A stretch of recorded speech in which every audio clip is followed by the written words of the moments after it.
What's up, everybody? Welcome back to the Drury Outdoors 100% Wild podcast, the only show hosted by two young men who are a little sleep deprived at this point in the season. Are we young? Youngish. You're Tim Chelsvik. You're Matt Drury. And this is another episode. This episode, we're flying solo By with the no guests. seat of... Usually the best episodes.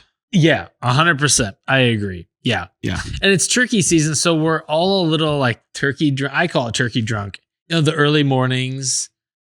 And I'm at an age now where, a young age, where I can't go to bed early.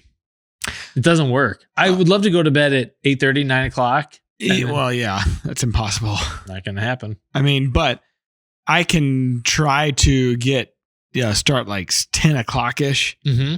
And like opening day, I had to get up at 2 a.m. to go out. The drive for you. Yeah, it's like 2 hours. Ew. It's not worth, and it was not worth it. Yeah, well, so, you just keep grinding. Actually, the last couple of years, I feel like most of the luck I've had, it was like I've dropped the kids off at school and then went somewhere for a late morning hunt. Yeah. So I haven't done, I did that yesterday. Had no luck. But other than that, I haven't done that really much this year. Exception proves the rule. Yeah, so I'm going to try that. Let's see if that works. And so you and I were commenting back and forth in the rack pack about where I was hunting. Yeah, the parking lot. Look like you're having a parking lot party. I don't hunt turkeys where I want to hunt them. I hunt them where they are. And where were those? So my buddy's got 40 acres and he had cattle out there, but like pretty regular, there's turkey that move in and out. Like it's a good spot. The neighbor is a really interesting guy. Kind of keeps him and his wife. They kind of keep to themselves. They're older, but I was sitting in the blind. You guys can see this video on the Rack Pack on Facebook. I'm sitting there, it's quiet and stuff. The morning gobbling has kind of subsided, but then I hear on the adjacent property, I hear gobble, gobble. I was like, what's going on? And this guy just keeps saying gobble. And he's saying it with that same inflection, like, hey guys, you want to gobble for me? It was working. It was. I'm like, what am I doing wrong? I talked to that gentleman. I was like, hey, can I hunt? And so he said his wife was okay with me as long as I'm bow hunting. And I was like, I'm stupid. Yes. That's the only thing I'm doing. Terrible. The arrangement is I can kind of creep over onto their Can we cut that? Can we cut him? Anybody pick up on that? Hopefully not. Okay. You kind of talked over me. But it's turkey season. Anyways, what's your arrangement? May 8th rolls around. Who knows? But he's like, you can hunt on my line and put your decoys on my side and everything, and that's fine.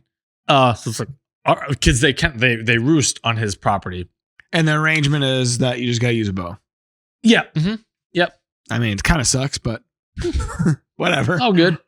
But so the first day I hunted there, he was like, oh no, you can move your blind. It was literally like I was on my buddy's side. Technically, decoys are on the other side of a busted down barbed wire fence. But when he saw what the blind was, he's like, no, come on. Like, it's fine. They roost a little bit farther down here. And he was just really cool about it. So had any luck?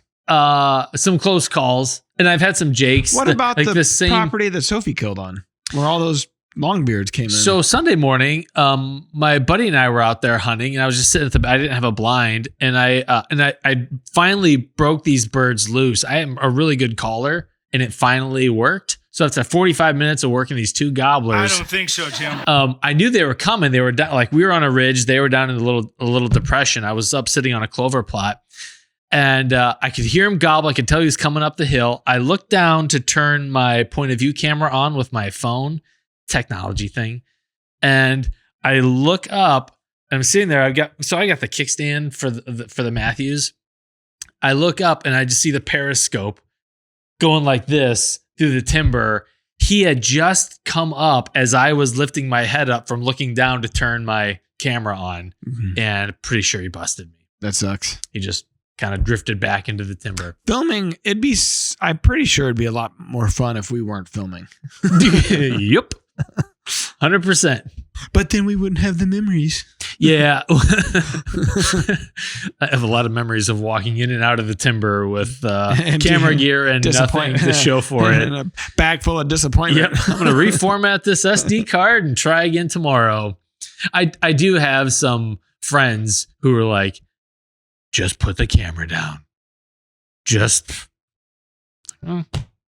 not why we do it. I'm also doing some additional things. I'm hunting and I'm producing something. So. Or just hunting, but you could. I think it's a turkey. Mark kills enough for the whole. Like their camp kills enough for everybody. I think Morgan Wallen killed a couple this morning, so it's like they don't need your kills. They don't really need my kills. They do. They just don't know it yet. I mean, I get in there just because the last names I squeak in, but the reality is they're much more exciting hunts. Oh yeah, 100%. I've just gotten to a point where I really like the filming aspect. I like the challenge of it. I still like hunting for hunting's sake, but at this point, I kind of geek out over having the different angles, and when it all comes together, man, there's just not much. For sure, it's nice to go back and look at all of it. But I would have been 8-ish when they started filming for Drury Outdoors, so I never have hunted without doing it, and I'm to the point now where I'm like, what would it be like to not do it? The opposite life track that everybody else is on. Right. Yeah. Like, let's film this. I want to unwind this ball of yarn here. Not filming one and see what happens. I think a lot of people would like to see less of you in general. Well, they do see less of me because I'm never killing anything. So really, I mean, it's not a big leap of faith to go from filming and not killing to just not filming and not killing. You go out in a blaze of sour grapes. You people are going to miss me. You just don't know it yet. I'm pretty sure they won't. I just often wonder, like, what if I just stopped? Well, it really wouldn't affect many people. Just be done. How many more days do we have left in season here? It's about 12. Okay. 12, yeah. What I'm really excited for is But the last week sucks. Typically that last week's tough. Yeah. I feel like we're already in that period. I've never seen it this green, this lush. It's a jungle at this point in the season. You go a little further north, too. It's not as bad, but it's like Aaron and I were out hunting yesterday. We started out in Marthasville because Doug, the lease we used to have, we no longer have it because he sold most of the property, but he still has a good 80 acres, I think. But most of that is tillable. So, and then there's a big giant wedding venue in the middle of it. But there's a lot of turkeys. You hunt them where they are. And he's already, he's shown me footage, they killed a couple good ones out there, but they still got a ton of birds. So anyways, like, you guys ought to try the venue. So we go out there, we met out there because we both had to drop the kids off to school before we went and hunted, which is a whole different, set of issues to kind of get around. I've been making early morning lunches for the kids before I leave the house. That way, at least in the melee, I've done something to get them out the door. Yeah. Well, Randa was working yesterday, so I didn't really have a choice. I had to take him to school. So anyway, we meet out there and we fire one up right away. Well, I was like, let's start over in this corner that we've had, a lot of opportunities at, but the birds live on the neighbors in their field over there. And we're always trying to convince the birds to come over to our side. Gobble, gobble. I didn't try that. Maybe I should have. So anyways, we're calling with them and I knew better, but we sat there and we screwed with these, but they hammer right out of the gate. I was like, okay, let's go. It's hard to leave them alone. So we go to that corner and I was like, I heard another one gobble, but he was further down into the neighbor's property. I was like, we got time. Let's get a little closer and set up. And before Aaron called again, we got a little bit closer and we had, there's like a easement road that goes back through, but kind of separates the property. From theirs to ours. And we're on the gravel and there's a lot of brush and stuff. And it's like you said, it's already getting super thick. And so we couldn't see over to that field. And we just knew like when we first out of the truck located them, they were over in this corner. So we got over to the corner. I was like, hey, all right, let's get a little bit closer. I hit him again. He hits them. They're like 50 yards on the other. I mean, 3 of them just rah, rah, rah. I was like, oh shit. So we both, contact, mister. We both ducked down, and we didn't have a chance to really get to the lone single line of trees that is like 10 yards on the Doug side. Yeah. We pretty much had to get into the brush fence row, you know, back against the neighbor side and facing Doug's side. And we messed with those turkeys forever. And finally they're just gobbling, walking away. It's like, okay, what happened there? I have no idea. Maybe they saw us. I wouldn't think, but maybe they did. So that's what drives me nuts. You don't get they literally gobbled as they walked away. Usually you just don't hear them again, but they gobbled walking away. See you later, suckers. So then the one that I was hearing, he started, you know, that the reason I said, let's get closer, he started coming closer. So gave us a chance to get a legitimate setup. We're, you know, in this tree line or whatever, and put a decoy out, and he messed with us, you know, gobbling. Finally he walked away gobbling. And I'm like, dude, we just wasted like 2 hours here. And this is stupid. So through all this process, we were hearing another one gobble on the other kind of corner of the property. So we're like, all right, let's, you know, so we before we were going to leave to head north an hour and a half to go hunt all the other dirt, we're like, all right, let's try this side because we don't want to leave a gobbling turkey. So we go over to the bride's quarters where like the bridesmaids, you know, hang out, and we strike one more time. There's 2. One sound like a Jake, and then what felt like a long beard. No, like wedding party was around. No, this was on a Tuesday, so we were skulking around in your bottom land. Like, well, so I did like guys? The way that bride's quarters is. It's all like one wall of it is all windows. Oh, I know like, how bride's quarters are. Full size windows. So like I looked in there because I had to take a piss. So I looked in there, make sure no one was looking at me. Hi. Like, you know, I didn't want to run into like that public indecency. Well, like that neighboring landowner that was waving at me. I didn't want to see any of that happen again. So anyways, I look in there, nobody. So I'm taking a leak, and all of a sudden, you know, I was like, shit. So we go jumping, and he's got a little bit of timber on this side of the property. So we get into the timber, start working the birds. They're going back and forth. We never could see them. And then finally it's like, I looked at DeerCast radar, and it's the rain's about to hit. Sure. I was like, I think let's move north to the, you know, an hour and a half to our other ground because these 2 aren't coming. So we get out, we get to the trucks. We're kind of getting ready to, you know, I unload the shotgun. We're getting ready to leave. And then Aaron's like, oh, they're right here. And I look, and there's a hen came to his lake that he built there, gets a drink. And then I don't know if she spots us or whatever. She flies across the lake. Here come 2, a longbeard and a Jake, just gobbling their brains out and frantically looking for her. They see her fly. They start running around the dam and took off after her and just gobbling. Yeah. I look at Aaron and I was like, well, we really don't have a chance now. And so we're like, all right, let's go. Let's head north. So we leave gobbling turkeys and we go to a piece that I have leased that we haven't touched yet this year. Okay. And it's 160 acres, but there's a landowner that lives on it. It's really, she doesn't affect anything. She's kind of not a part that we hunt at all.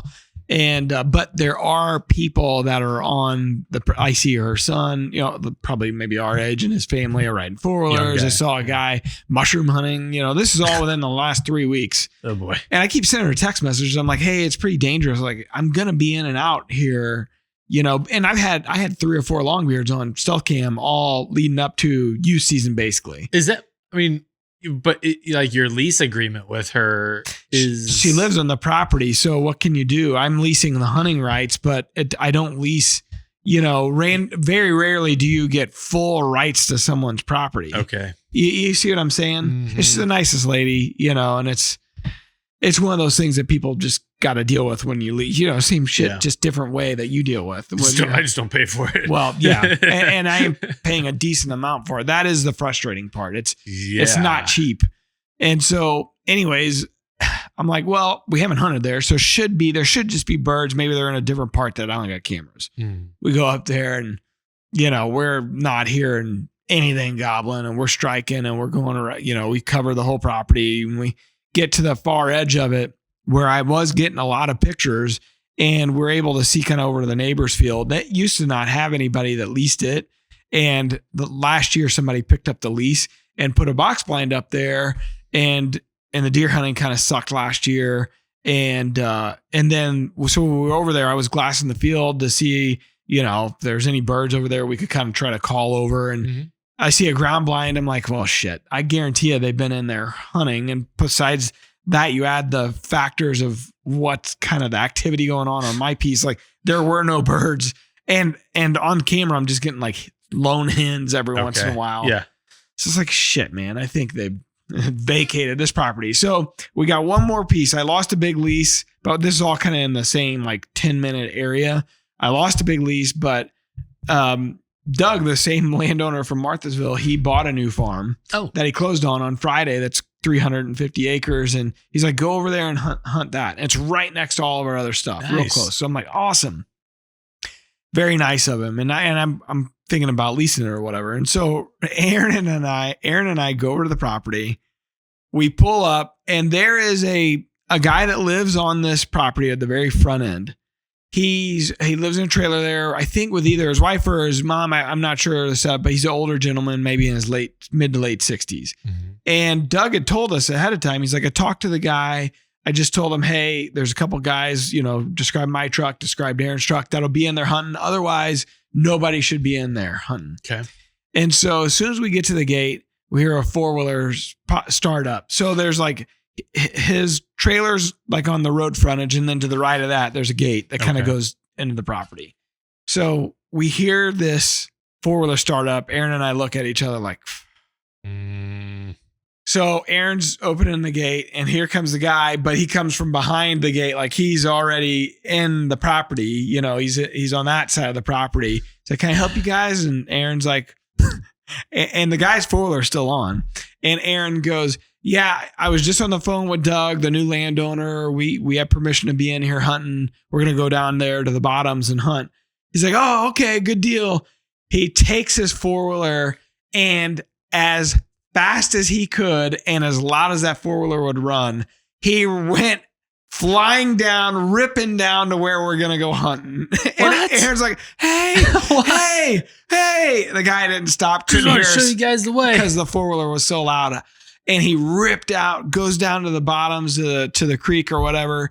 And then he comes back, he turns around and he comes back up. This is within like 3 or 4 minutes. And Aaron and I are looking at each other like, what just happened here? Holy heck. And he gets up there, he turns the 4-wheeler off, and he's to talk to us. He's like, yeah, the river's up a little bit. And he just checked it for you? I guess. I still don't understand what he was doing. And so Aaron's talking to him, and I was like, hey, yeah, I'm thinking about leasing this property. And we're kind of asking him questions like, see any good deer, any turkey, anything like that. And he's like, oh yeah, all the time. Every time my wife and I go down to the river to go fishing, and we fish this pond over here, and we're kind of asking him questions to see what kind of answers to get a feel for how much he's on the property. He's all over that property. It's pretty much his property. You know where you need to hunt? Down by the meth lab. Yeah. There's some good gobblers down there. I was like, God dang. And so I was like, well, I'm thinking about leasing this, but we really try to stay out, and I was trying to be cordial. Tactful, he was very nice guy. Sure. It was pretty obvious. He doesn't hunt. He fishes, but he doesn't Attractive hunt. guy. I'm sure he mushroom hunts, one of those kind of deals. And he's like, oh, yeah. I go, we put trail cameras out, and we just kind of stay out and let that do the monitoring. He's like, oh, that's a good idea. Trail cameras a great idea. Like, he wasn't picking up on it. Nope. He's not staying out of that property. You're going to get a lot of pictures of this guy. Yeah. So as we kind of go down through there, Aaron and I, I only had I had maybe 1 hour to hunt that piece. And then I had to drive 2 hours back home to go to a school function for Lola. And so Aaron looks at me, he's like, while we're here, let me show you the property just so you get a feel for it. But we didn't, there's tracks everywhere, like human tracks everywhere. Great. All right. So that was yesterday. That's kind of crap that I've been dealing with so far. I just picked up a 60-acre permission piece out on the Burbus River. Where's the And, Burbus? out kind of by Washington, Gotcha. Missouri. Hey, okay. Yeah, and it's I'd never been on the ground. It's my friend's grandpa's land, and they don't live on it. I think at one time they farm, like it's bisected by the Burbus. So he kind of showed me on DeerCast where it was. So I dropped a pin and went out there, and I brought everything, like a blind and decoys, because you have to go down this bluff to get into the river bottom. And it's maybe, I don't know, a 60-foot bluff. So it's not small by any, but like, and it was hot that afternoon I went up, but it was so old and overgrown. He said, there's an old service road to get down the bluff into the fields, into the bottoms, but you may not see it. He dropped the pin right where it should be. I drove back and forth on this gravel road like 4 different times. In the middle morning? No, it was afternoon. Okay. But I was like, I can't see where this road is supposed to be. And everything else is pretty much just like a sheer drop after maybe 20 yards into the woods. Thankfully, the reason I think about this, you mentioned the guy in the 4-wheeler.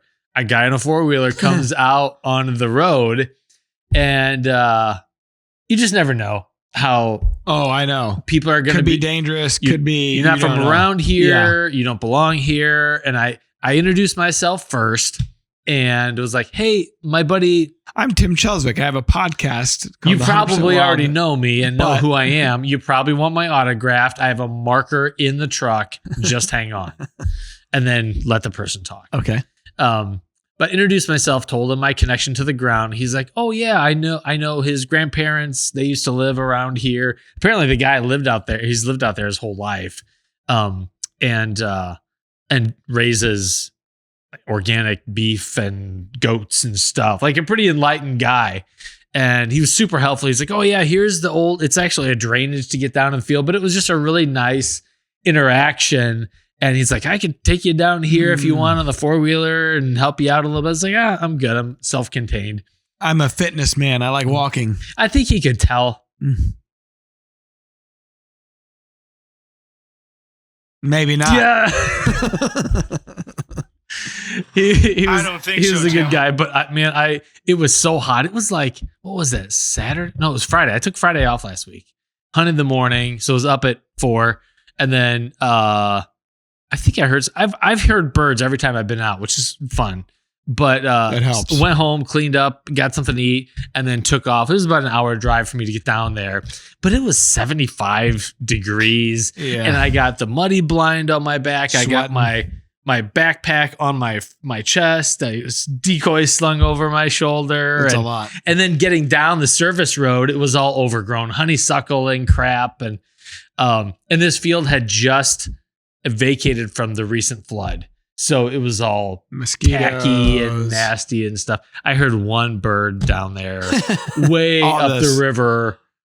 It's sometime during the afternoon. I left a couple cameras down there. I haven't gotten anything but a few deer and some raccoons.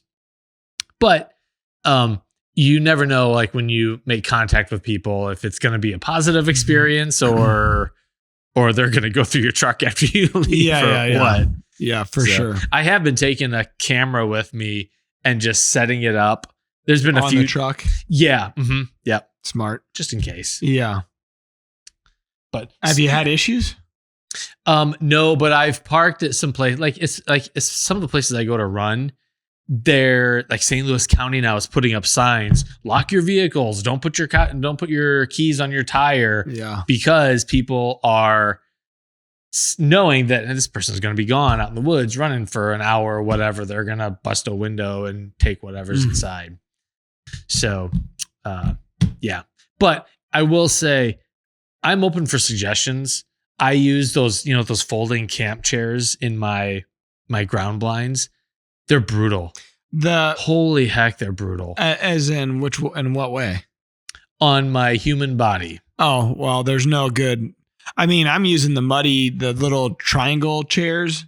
I mean, it's basically a smaller version of what you are talking about, but the footprint's so much smaller. It's perfect for blinds. Yeah, and it's a lot smaller too. I mean, it's light but those are pretty handy. I mean, that's my go-to for ground blinds. But So that Burbus property that I hunted, I got in the blind at 3:00. I left at 8. So I was like 5 hours in that freaking that sucks. chair. Sore as heck getting out of it. And then just you feel like you're beat up. And I can't bring, a nice muddy chair like the ones that we got. It's just for a ground blind, it's not practical. No. So I'm open to suggestions. If people in the Rack Pack have a better idea for a sitting solution, there's not. I mean, even when we're sitting in these nice chairs in the deer blinds, I mean, you sit that long, it's uncomfortable. There's no, unless you're in a freaking Barca lounger, you're not gonna, it's not going to be comfortable. One of my fishing buddies is getting into hunting. And so he came out with me last week, and it was like 55 degrees, I think was the high for that day. I was like, I told him, I was like, bundle up a little bit because it's going to be cold. He's like, oh, I got fishing gear. I'll just wear it. And I said, there's really no cold, like sitting still cold. It doesn't have to be that cold for you to get really cold if you're not moving at all. And this is a pretty, experienced outdoorsman, but he was shivering by the end of our like 3 or 4 hour morning sit. Yeah. Just because you're just not moving any blood. That's kind of how it was at Dad's. This past weekend, took the kids up there to try to, we didn't kill during youth season. So wanted to try to get Lola her first turkey and get Cam a turkey. And we went to Dad's, and that first Saturday morning, it was like 30 something degrees. It was cold.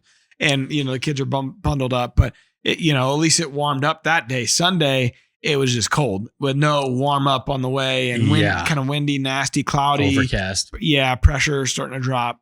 But it was funny because, Saturday, so Lola did kill a turkey Saturday morning. Right out of the gate, she killed a Jake. It actually had 3 beards. I'd never seen, not that I've really seen many Jakes, before, I just we hadn't really killed any Jakes. So I didn't know, but I didn't realize Chris Comstock was saying like they're born. Like if you kill a double bearded, gobbler or whatever, they're usually born that way. Okay. And I had no idea. So this one had 3 beards, and 2 of them actually pretty good size. And you could weave them together. Cameron, after he killed his was 10 and a half. He's like, I got the longest beard. I was like, actually, what? If you add all 3 of hers, I bet she killed a bigger bird. So just cut him down a peg. Yes. Well, actually, son. So anyway, she killed. It was fun. It was awesome. But I felt kind of bad for her because it was a little anticlimactic because we had 5 of us. We had Forrest, Terry, myself, so 3 grown men, and then Lola and Cameron. Grown-ish. And a muddy box blind. Mm-hmm. And there's just no room to maneuver. And poor Forrest, he was basically kneeling the whole time. And, I felt bad because he was behind all of us. There's just and he's a tall guy. There's just no room to move. But she killed. And then there was so much gobbling that we felt like, Dad's like, no, let's sit here. Let's not go out there. There's, we'll have a chance to maybe kick You'll touch your bird later. Yeah. And she's like, when can we get it? When can we get it?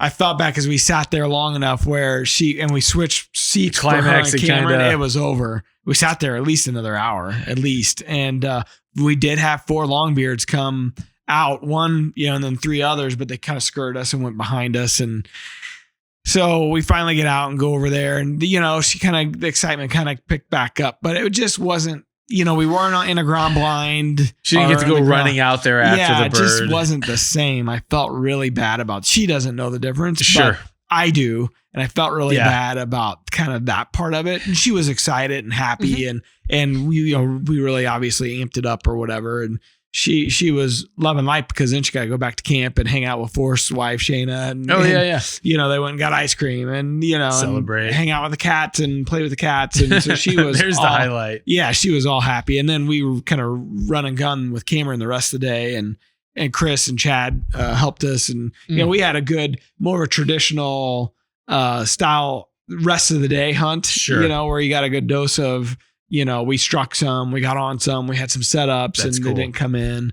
And then, fried turkey nuggets that night and fried crappie. And 100%. It was just the best part of what a turkey camp, or a deer camp or any kind of hunting camp is. And so that was fun. And then next morning, she got to sleep in, and it's just Cameron, Forrest, and Terry and I went out. Okay.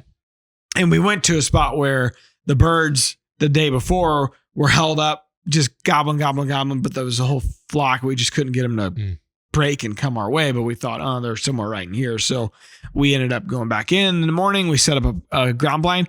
The muddy, I think it's called a preview. Oh, where you see through screen. Oh my God, those blinds are so fun That's to hunt crazy. out of. It's so much fun to hunt out of, because you really get such a good view of your surroundings. And especially when turkeys come out, at 20 yards or 15 or whatever, it's a fun way to hunt them, for a kid. Obviously nothing beats just back against the tree with your knee and your chest and hunting that way. Like that's the ultimate. We as adults know that, but getting a kid started and like, I'm just thinking about Bo last year when we went up to hunt with the Playals and Forrest came, and poor Bo is sitting in it's a regular muddy blind. And so he's just tiny. He's all crouched down in this chair and he can't see over the window. And he just knows like everyone's whispering. Everyone seems to be really tense. And Dad just told me not to move. And that's all I know. And then Sophie shot. He would have been able to get away with murder in this preview, man. Because they can't see in. They can't see in. Yeah, that's crazy. You'd have to be wearing like bright yellow or orange or something for them to be able to really see you moving. It's just a really neat technology. And I know there's a lot of blinds out there that are like that now. But anyway, so we got that popped up. We're sitting there and on the roost, they're gobbling good. It's a super cold though. And that, like I said, nasty day. And as soon as they hit the ground, heard a couple more gobbles and Dad never called to them. So he's behind us in a box blind, so he could kind of see like this area. We could see a long ways each way, especially from an elevated position. Okay. And so we're set up, kind of committed to one side, decoys on one side. But if he kind of gave us a heads up, like, hey, move the blind to the right and the decoys to the right, like we would have been able to do that. So, anyways, he never called, and it was finally 7 a.m. Was he awake? Called. Well, I often wonder. There could be some of that. But he started calling and they kind of responded, but still a little bit, a couple 100 yards below us. Mm-hmm.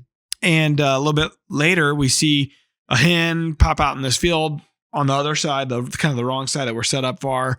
And she's dusting, and like Forrest got the coolest footage of her doing her thing, and like a big dust bowl kind of blows off of her in all directions. It was really cool looking.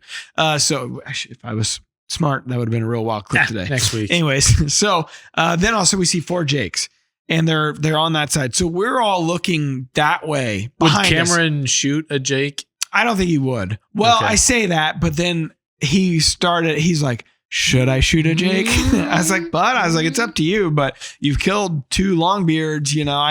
I was like, they're here, they're gobbling. Like I'd kind of hold out, but he's real competitive with his sister, and it's like, well, we're not leaving here without me getting a bird kind of situation. Her quadruple bearded jake. Yeah. So he's contemplating. I'm like, I don't know. It's up to you, but I wouldn't. I'd wait. I mean, Papa Terry's got tons of birds. Let's just wait. So it's so cold. He's sitting on my lap. He got off his chair and he's on my lap, and I'm kind of holding him, but I'm looking behind me. Dad's up in the blind above us, apparently looking behind us. Forrest is filming out he opened up a little window behind his head to film behind us. All of a sudden I hear Cameron say, "Oh crap." Almost that, like he wasn't whispering. It was like a surprise. I could tell he was surprised. And I'm like, what? And he's like, they're right here. I look over. They're at 2 longbeards strutting at the decoys. And all of a sudden you hear wing beats. Did we miss They're this? beating the avian Jake decoy. And so was it a jake and a hen? It was a jake, a lay down hen, like a feeder. Okay. And I was like, I turn on I turn on the GoPro. Forrest turns on his GoPro. He closes the window that he's got open behind us. And I was like, just slowly, I put his Walker's game ears on him and I put mine on, and they never gobbled. They never made a peep. I don't think Terry knew. This would have been like 7:45 probably. Okay. And I don't think Terry knew they were there either until the wing beats. And yeah, exactly. And so he gets on that 410, and I added a red dot to it, a Leopold red dot. Sure. And it's just made it a little bit easier for the kids, and so anyways, he gets on them, and the ones just pecking the decoy's head, over and over and over and over. And I was like, hey, we're ready when you are. And he pulls the trigger, shoots him, drops him. And, we're all like, did that just happen? We didn't see the turkeys. We didn't know they were coming.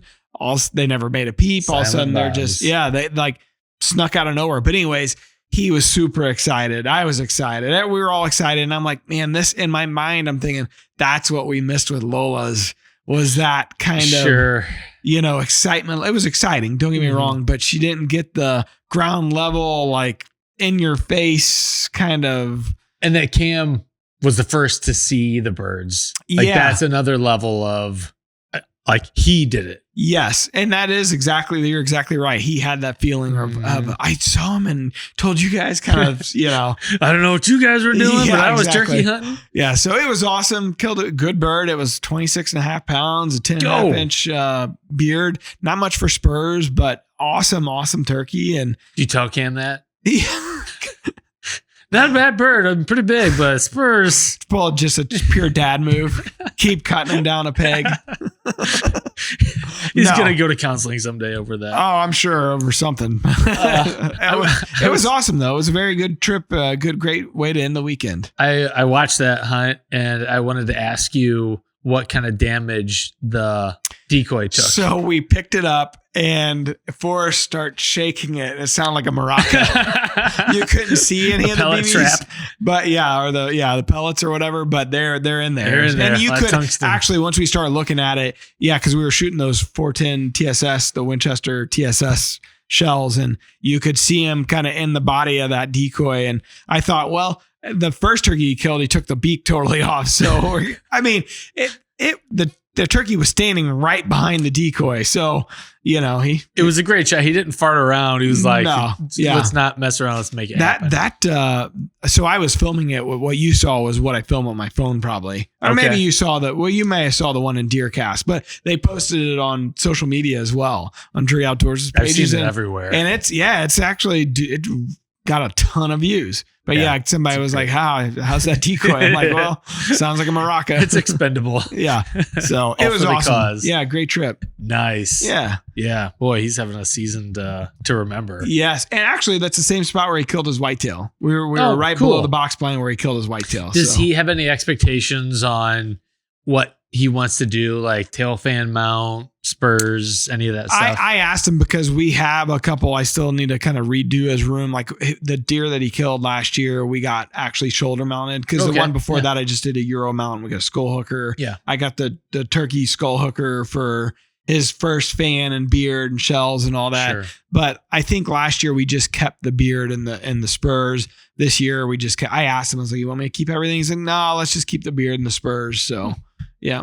Nice. Yeah. Well, I asked Sophie because she's been just dogging me about wanting to go hunting again. I was like, well, what do you think about coming out with me on Saturday and running the camera and bringing the gun? And because a lot of places where I'm going, there's one property has 2 birds that hang together. The other property has 3 birds that hang together all the time. And then a group of 3 jakes. It's like, we could potentially double up. She just wants to go and film and maybe kill a bird if she has an opportunity. Awesome. So, she's hooked. Yeah, I'm just excited. She's like, I just like spending time with you and going and doing the whole thing. Yeah, so, that'll be fun to hopefully go out and at least see some birds. Awesome. So far, good season. Yeah. Good because they killed. Yeah, one of those kind of deals. Mm-hmm. People always say it, but once you have kids, it is nice once that you're like, I'm excited about their success. And I really could care less. I'd like to shoot a bird here in Missouri, but I feel this. Yeah, I feel the same way. Doesn't happen. Oh well, they killed. Mm-hmm. So yeah, I got a special shout out to Forrest and Terry and Shayna, but specifically Forrest. He's just he's so good with kids and helping out. You got to see it last year with your hunt, and it's just nice. It's always a pleasure sharing a camp with him. He's great. Yeah. So. On the trip over to the place where Zach and Gabby were taking us hunting, there wasn't enough seats in the vehicle. Forrest was the first to just jump in the back, and he's all legs, and he just kind of curls up and gets in there. Something like you can tell when people are selfless He's and one they of those think of guys. other people Yeah. first, especially kids. And he's a total class act. Anybody that can hunt with Terry for 8 years is selfless. He's a saint. He's a saint. Saint Bonin. I love it. HS Strut and the DoD Signature Series of calls puts the sound of spring at your fingertips. From the first owl hoots of the morning to the last quiet clucks and purrs in the moment of truth. Be ready for any calling situation the Turkey Woods can throw at you with HS Strut. Well, we one of our patron saints of the Facebook Rack Pack page, Captain Crazy, Chris Johnson, dropped us a shout out on YouTube. He, I think we're asking a question about snacks. He's a big snack guy. Obviously, it's part of his business. Captain Crazy's nuts. Big yes on snacks. I know a guy who makes them. Great show, guys. Hey, shout out to Captain Crazy Nuts because he does have a great product. We haven't seen any in a while. Ben off camera mentioned that. He said it in an odd way, though. Yeah, it was really disturbing. Why don't you repeat how he said it? I don't care to. It stopped producer Jordan in his tracks. He's like, what am I missing here? Because this was pre-producer Jordan. Yeah. Jordan. Yeah. All right. Maybe we'll have Ben on next week and he can talk about how much he misses him. So we got a question of the day today. So we got a question of the day from John in the Rack Pack. He says, I'm starting my first food plot this spring. If I can't get soil prep before June for planting, what should I do? Plant cereal grains and clover or wait until August to plant? Extra curveball. What can I do for weed control? Because my wife, who is 2 years removed from cancer treatments, doesn't want me using Roundup/chemicals. That's a tough one.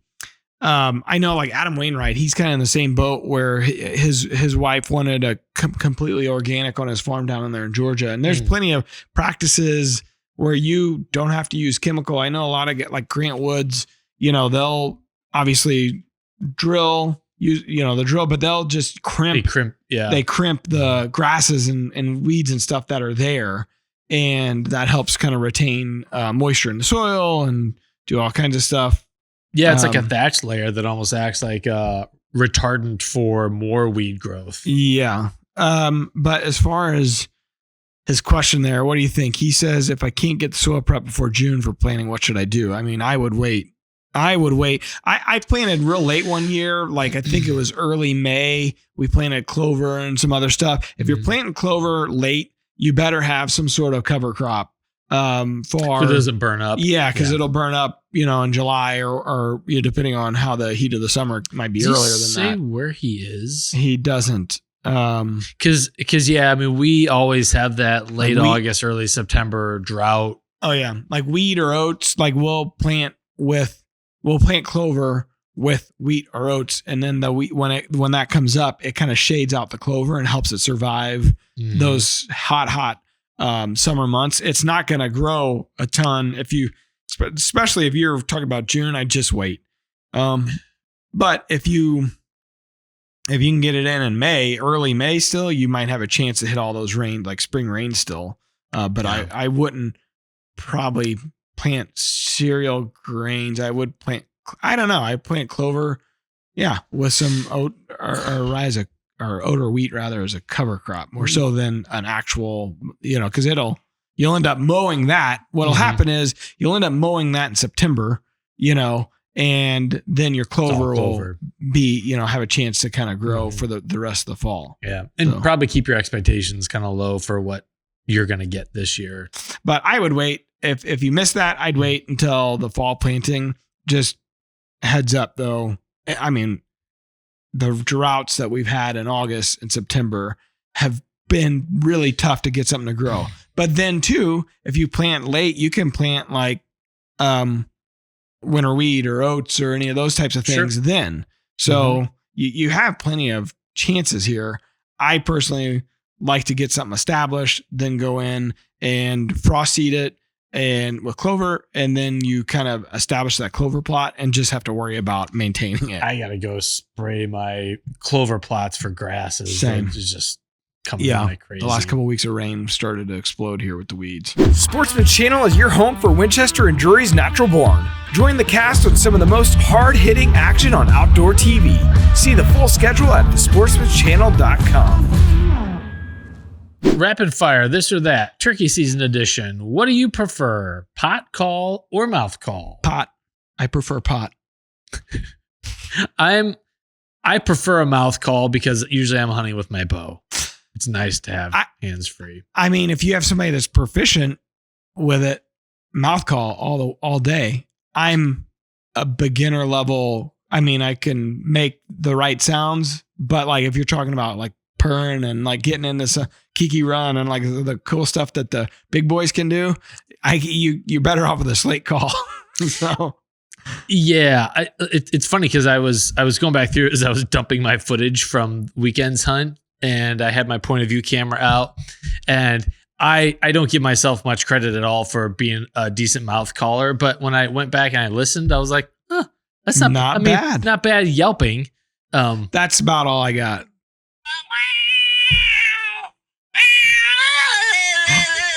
I love this.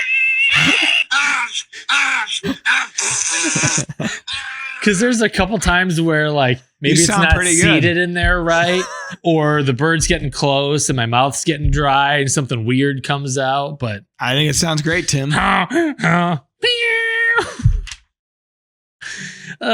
right. Screaming Freedom or Orange Sunrise First Form Energy. Right out of the gate, Orange Sunrise. If it's later in the day, I like Screaming Freedom. How about you? Man, you are sophisticated. Mm-hmm. Orange Sunrise all the time. Yeah, it's good. Yep. Pack toilet paper on a hunt or go all natural? I never go.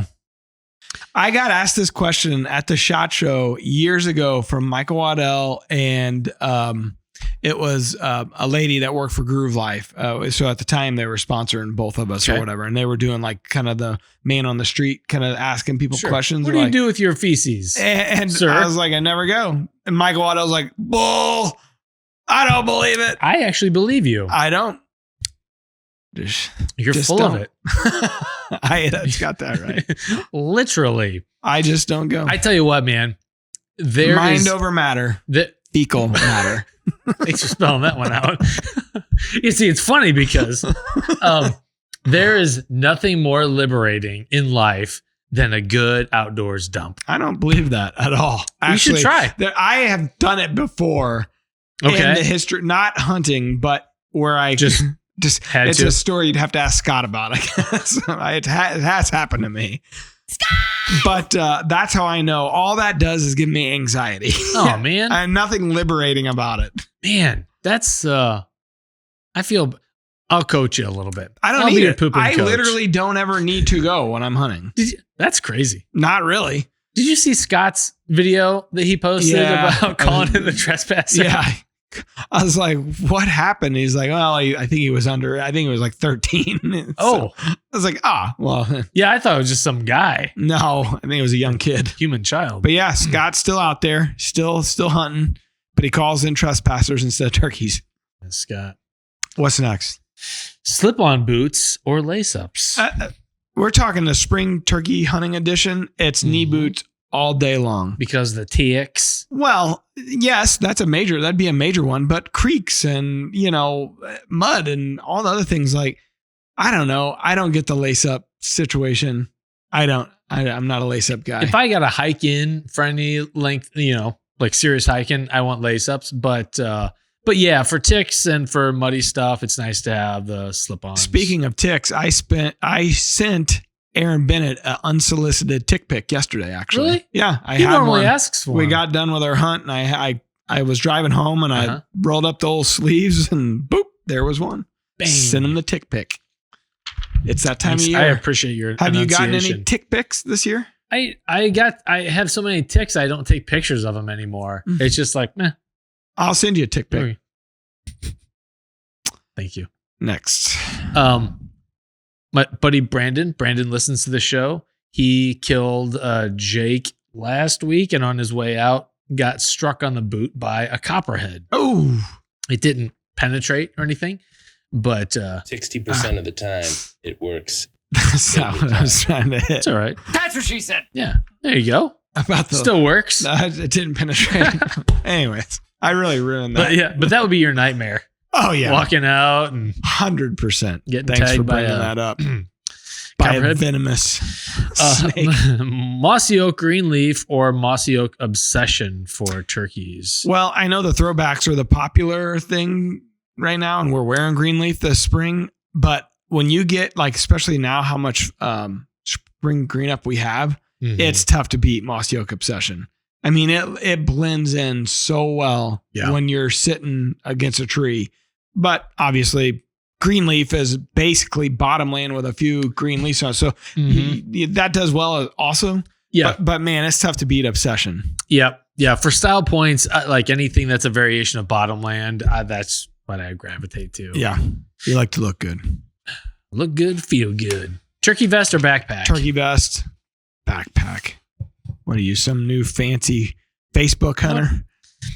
I am seeing the rise in chest packs. Oh yeah.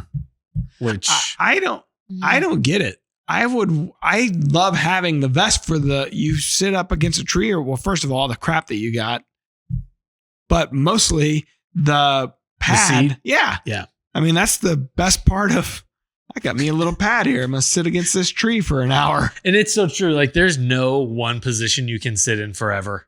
No, it's uncomfortable. Maybe a half hour tops. Yeah. And then you got to shift a leg or something. Yeah. Back against a tree it's, you're going to be uncomfortable. Your foot's going to fall asleep. Or maybe it's just me and poor circulation. I don't know. I would go turkey vest also. Ground blind or run and gun. Run and gun all day long. Yep. Every day. Same. Gun or bow. Tim. I didn't do this. Gun. I just work here. Gun. Yeah. Okay. It's fun. It's way fun. Have you killed one with a gun? Mm-hmm. Yeah. When's the last time you killed Devil's one? Backbone. 2017. 26 years ago. Yeah, I was 8 years old. Yeah, it's been a minute, but I killed a few with a gun on like fall media turkey hunts with Ray I and those guys. But yeah, I think 2017 was the last time I killed one with a gun. You should try it again. Fun. I mean, Sunday morning, that bird that caught me, You would have he killed would him. have been in trouble. Would have been great footage. Woulda, coulda, shoulda.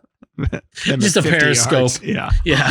What is that? I've been watching some turkey hunting videos that my buddies are posting, and it's like there's a black dot It's somewhere Mark and Terry up from the there 80s. on the horizon. Those King of the Spring and Sound of the Spring, watching those videos, which you can still watch, like if you go to Deercast, you're going to go to settings. We kind of buried it, but where you should go is go to YouTube, and we have a classics channel, and all that stuff's up there. It's quality entertainment because half the time you don't even see a bird. Well, and when you're filming with a cell phone, everything looks like it's a million miles away. Yeah. So it could be a really exciting hunt that you're experiencing, but Yeah. then it just doesn't really translate Yeah. to the screen very well. Like there's a black They got to dot. be in your face for those cell phone videos are great. Yeah, You know what I mean? really detailed. Yeah, and where pretty they're close. and- But if it's timber and it's somewhere in the timber, no. Save yourself some time. Put the phone Congratulations down. on your black dot. All right. And look, we do have some new Rack Pack members. I just saw someone. I went and looked. Yes. I think it's a fake. Oh man. It was a girl, wasn't it? It's a fake girl. She's But- not real. So we need some new ones. Go over to Facebook in the search bar, type in 100% Wild Rack Pack, join the group, and join the shenanigans. We have a good time over there. We do. Yeah. All right. And over there, speaking of the Rack Pack, we ran a contest, right? A scientifically valid study. Terry asked for this. He said, I'd like to see how many people like actually like the soundboard. And we should get rid of it if the audience says we should. The stakes were high for this one. So what do you think, Tim? Where would we end up? Well, we had 98 people vote in total. It's like a local election. Right, Not yeah. many. We Yeah. have 3,000 members. Come on, guys. I'm the county commissioner. I got 32 votes. 86% of the Rack Pack voted to keep Ba-ba-da-da. it. They want to keep the sound effects board, Got him. which is great. What we should ask next is which one of us we should cut. Both. We just need like a loop of the soundboard playing. AI, man. Just have AI run it. Got him. This is the house of learned doctors. You're pretty good. He's kind of a dick. There was shrinkage. All right. So true.